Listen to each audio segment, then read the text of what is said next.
Chennai shopping మాల్లో ఉగాది వేడుకలు. మీ పండుగ షాపింగ్ చెన్నై షాపింగ్ మాల్లో చేయండి. అందమైన వస్త్రాలతో పాటు విలువైన బహుమతులు పొందండి.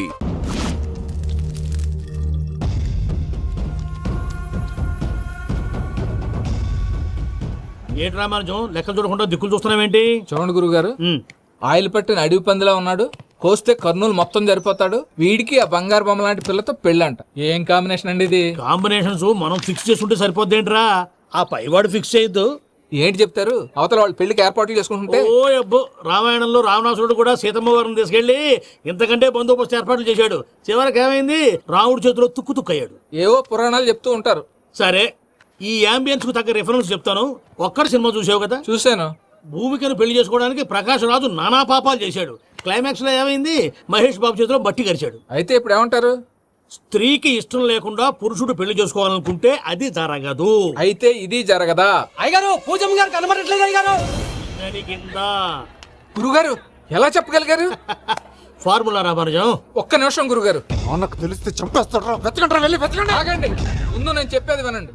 మా గురుగారు మామూలుడు కాదు, కళ్ళ ముందు తిరిగే కల్కి భగవాన్, కాలజ్ఞానం తెలిసిన వీరబ్రహ్మం గారు, సిక్స్త్ సెన్స్ ఉన్న సాయిబాబా. ఇలాంటి ఏదో జరుగుతుందని ఆయన ముందే చెప్పారు. పదండి, ఆయన కాళ్ళకి నమస్కారం చేసుకుందాం. రండి బాబు. ఏం చూస్తారు? పోయి వెతకండి. ఏంటి గురుగారు ఇలా కొట్టేశాడు? నిజం చేదుగా ఉంటుంది రామానుజం, అందరూ రిసీవ్ చేసుకోలేరు. వీడి చెప్తేనే ఎలా ఉంటే ఈడి బాబు చెప్తే ఇంకెలా ఉంటుందో.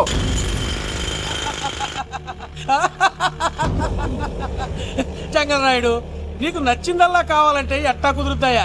నా క్వారీ నీకు నచ్చింది నిజమే, అందుకని దీన్ని నీకు అమ్మేయాలా? నువ్వు చెప్పేది ఎలా ఉందంటే నాకు నచ్చి నేను అమ్మమంటే నువ్వు అమ్ముతావా?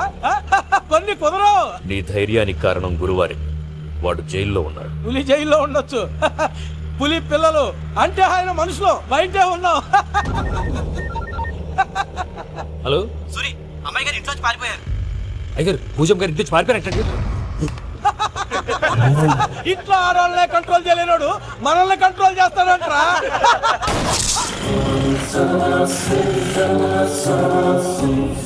నవ్వుతూ బతకాలరా అంటారు.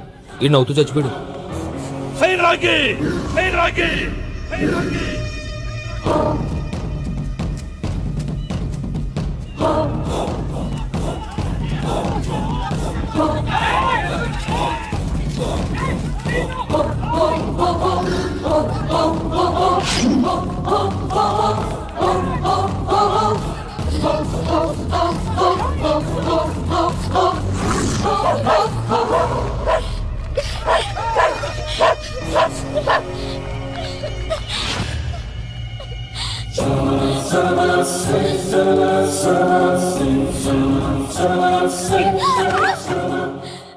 నా గురించి నీకు కొంచెమే తెలుసు.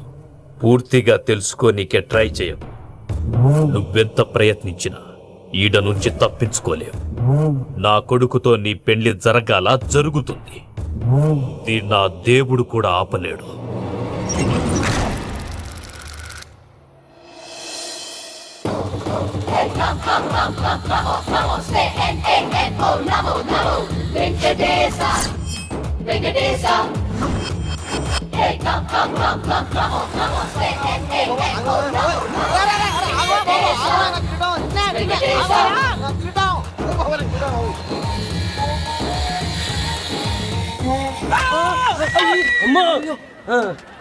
అమ్మో, అయ్యో, నీకేం కాలేదు కదా? ఒక్క నిమిషం బాబు, నా నడు సెట్ అయిపోయింది బాబు. సెట్ అయిపోయింది, నడు సెట్ అయిపోయింది. Thank you Babu, thank you Babu, thank you. ఇదిగో నీ కర్ర. నాకు రేటం పడిపోతా. నా బండి మీద ఉంటే హెల్మెట్ అనుకున్నాను. మరి పారిపోతా. నిన్ను చూసి ఎవరు పారిపోతారు? అదిగో వాళ్ళని చూసి.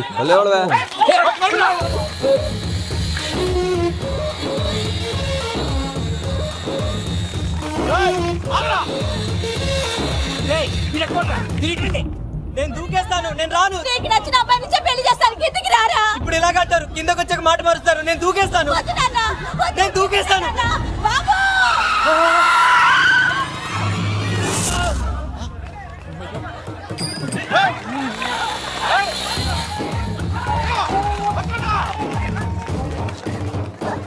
ఆగండి రాబాయ్, ఈడేంద్రా మలేషియా అన్న ఏరియాలో దూరండు.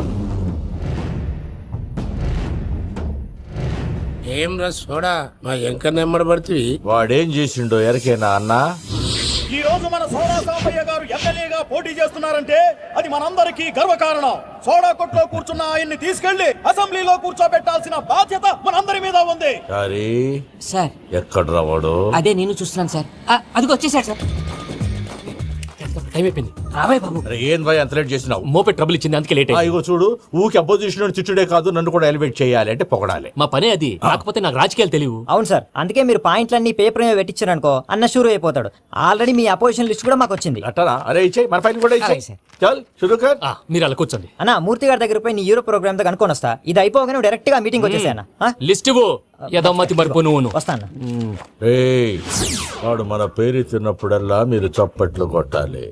గది చూసి కిందున్న మనోళ్ళు ఫాల్ అయిపోతారు. అందరికీ నమస్కారం.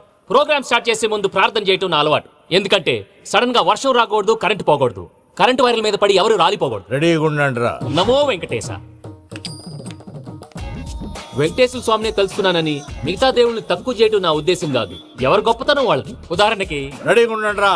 వినాయకుడు. ఆయన ఏం తక్కువ తిన్నాడా? ఆ దేవుళ్ళ మీటింగ్ గురించి ఆపేసి మా మీటింగ్ సంగతి చూడు. సమయాభావం వల్ల అందరి దేవుళ్ళని కవర్ చేయలేకపోతున్నాను. ఇప్పుడు మీ అందరికి ఒక ముఖ్యమైన వ్యక్తిని పరిచయం చేయబోతున్నాను. రెడీగా ఉండండి రా. చిట్టి బాబు. చూడ్డానికి పొట్టిగా ఉన్న చాలా గట్టివాడు. వీడు ఇప్పుడు ఒక వ్యక్తి గురించి కొన్ని నిజాలు చెప్పబోతున్నాడు. ఆ వ్యక్తి ఎవరో కాదు. రెడీగా ఉండండి రా. Is none other than Soda Sambaiah. 5వ తారీఖు అంటే అది. అయ్యో బాబాయ్, ఫైల్ మారిపోయింది. భయ్య పరిస్థితి ఏంటో తిప్పు తిప్పు. చిట్టి బాబు, మన సోడా సాంబయ్య గురించి కొంచెం చెప్పు. ఆయన చాలా కింద నుంచి పైకెట్టాడు. చిన్నప్పుడు స్కూల్లో పక్కోడి బలిపాలు పెన్సిల్ దబ్బేసేవాడు. అంటే శ్రీకృష్ణుడు టైప్ అనమాట. గివెందుకు చెప్పిస్తున్నాడు రా? లీడ్ తీసుకుంటున్నాడు. ఏదో ఉంటా సార్. చిన్నప్పుడు ఇలాంటి చిలి పనులు అందరూ చేస్తారు. వేరే ఏమన్నా చెప్పు. థియేటర్లో బ్లాక్ టికెట్లు అమ్ముకునేవాడు. చెప్పమంటావా? బ్లాక్ టికెట్లా? ఏంటి చిట్టు బాబు? దొంగ నోట్లు కూడా మార్చేవాడు. చెప్పాలి. దొంగ నోట్లా? ఏంటలా నోరేళ్ళు పెట్టావు? అమ్మాయిలను దుబాయ్ షర్ట్లకు అమ్మేవాడు. ఆ విషయం కూడా చెప్పుకుంటావా? ఆవేశపడకండి, పబ్లిక్ ఏదో ఉంటది. చచ్చా, సోడా సాంబయ్య అలాంటి మనిషి కాదు. నా ఓటు ఆయనకే. వాడు కోటేస్తే సర్వనాశనం అయిపోతాడు. నేను చెప్పాక కూడా బుద్ధిన వాడేవాడు వాడు కోటేయడు. మరి? రాళ్ళేస్తాడు.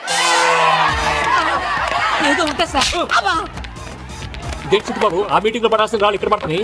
సోడా సాంబయ్య ఫైల్ మారిపోయింది. ఉరుకు. ఉంటే చంపేస్తా. జంప్.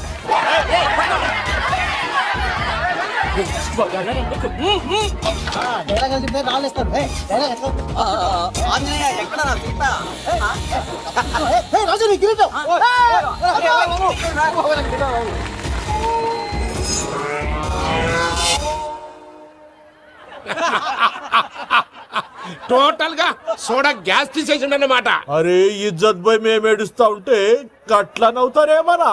మా ఎంకన్నంటే ఎవడనుకున్నావురా? సాక్షాత్తు ఎంకట రమణమూర్తే. మరిగా సామె మా ఎంకన్నతోని నిజం చెప్పించిండు. అరే ఏమన్నా లాజిక్ మాట్లాడుతున్నావు? అరే అదగాడిని అప్పగించు, లేదంటే గాడిని ఎలా తీసుకెళ్లాలో మాకెరకనే. అయిపోయిండ్రా కథ. ఏంద్రా ఎంకరం తీసుకోపోతావు? తోలుకోపోతావే? నా ఎంకరం దొరకపోతావు? అరే కబాయ్ ఎమ్మెల్యే కొడతావు? అరే నువ్వు ఎమ్మెల్యే అయితే నాకేది బే? నడు బే, నడు. నా ఎంకరం అరే వాడిన ఇజ్జత్ తీసుడాక. ఇచ్చతా నీకు ఇచ్చదేంద్రా? బట్టే బాస్ నీ లంగపతి ఎవరు ఊరుకో పెద్దమ్మా. ఇందులో ఆయన తప్పే ఉంది. బోల్ డబ్బులు పెట్టి మీటింగ్ పెట్టాడు. అది నా వల్ల అప్సెట్ అయింది. అందుకే నా వెంట పడ్డారు. మీరు ఉండండి. అంతే అంతే. నువ్వు వెళ్ళండి. అక్క జర బీపీ తగ్గించుకోరా. నీ ఆరోగ్యం గురించి చెప్తున్నాడు అక్క. మీరు వెళ్ళండి సార్. పెద్దమ్మా, అతను చెప్పింది నిజమే. నువ్వు కొంచెం బీపీ తగ్గించుకోవాలి. గట్లనే తక్కువ చేసుకుంటా. ఏంది భయ నారాయణ, ఊరుకూరుకొని రమ్మంటివి? మన ఎంకన్నకి పెళ్లి గిట్ల ఏమైనా సెటిల్ అయిందా? వీడికి ఇంకా పెళ్లి అవ్వదన్నా. అందుకే మేము ఇద్దరం కలిసి పుణ్యక్షేత్రాలకు పోదాం అనుకుంటున్నాం. ఆ విషయం నీతో చెబుదామని. ఏం మాటలు బాబాయ్? లేకపోతే ఏంట్రా, మీ నాన్న పోతూ పోతూ నిన్ను నా చేతిలో పెట్టిపోయాడు. ఇప్పుడు ఆ బాధ్యత పెద్ద బరువు అయిపోయింది. అరే ఇప్పుడు ఏమైందని ఎంకన్నను బంగారం లెక్క పెంచితివి. పెంచితే సరిపోతుందా? వీడికి 20 సంవత్సరాల వయసు వచ్చినప్పటి నుంచి సంబంధాలు చూస్తున్నాం. మొదట్లో వర్షాకాలంలో వర్షాలలాగా విపరీతంగా వచ్చాయి. తర్వాత ఎండాకాలంలో వర్షంలాగా అప్పుడప్పుడు వచ్చాయి. ఇప్పుడు కరువు వచ్చినట్టు అసలు రావడమే మానేసి. బాబాయ్, జీవితం తోట లాంటిది. అందులో మనం తోటకూర లాంటి వాళ్ళం. తోటకూరతో పప్పు చేసుకోవచ్చు, వేపుడు చేసుకోవచ్చు. అంతేగాని రసం సాంబార్ చేసుకోలేం కదా.